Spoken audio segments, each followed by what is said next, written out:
All right, what's going on YouTube? It's your boy Rob from Rob Cologne Radio, coming back at you one more time again. All right, man, so, the normal, what's up to Facebook, man? What's up to the whole Facebook mixed martial arts community, Low Kick MMA, the Fight House, the MMA Lounge, MMA Central, and all the places, man, that show me a lot of support. All right, so it's in the books, man. Douglas Lima has defeated Roy McDonald. It was a good fight. You know what's kind of funny about it?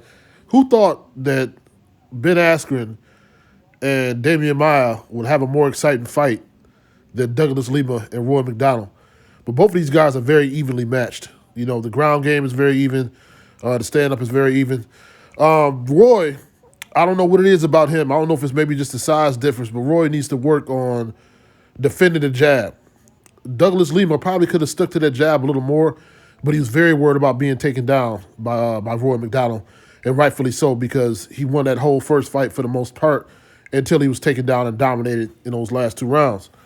Lima, I would really like to see how Lima would fare in the UFC. Now that you have everything going on with Ben Askren over the UFC, man, he's not doing good at all. It's always been that question in the back of every mixed martial arts fan's mind. Does the UFC really have the top brass of competition?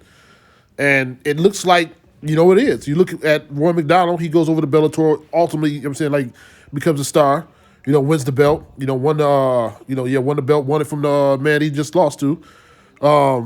Demetrius Johnson goes over to ONE FC, pretty much runs through everybody.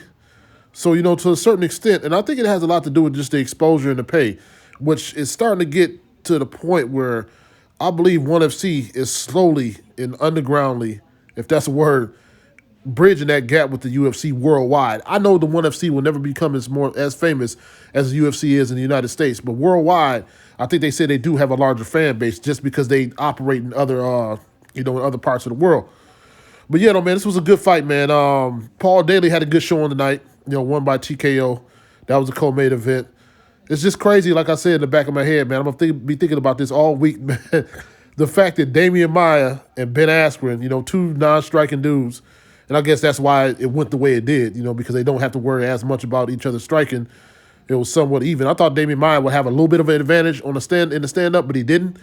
But, it's kind of crazy, like I said, that was a more exciting fight. This was an exciting fight, too, but probably not for the average person, because if you're not watching the techniques that are being displayed by both of these guys, you might not know.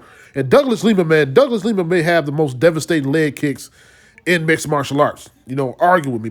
Prove me wrong about that. You can see the welts or the post-operation issues that Roy McDonald has with his leg. Honestly speaking, I'm going to keep it 100.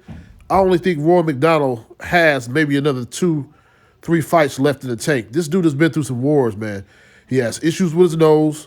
As you see now, dealing with Lima, he has issues with that lead leg. The dude has put his body through a lot of punishment. The wars with the war with Robbie Lawler, did all the wars, then being nose being broken again by Gegard Mousasi. But it's your boy Rob from Rob Cologne Radio, man. Like I said, make sure you subscribe, hit that bell and all that good stuff, man. I'm out. You have a nice rest of your night. One.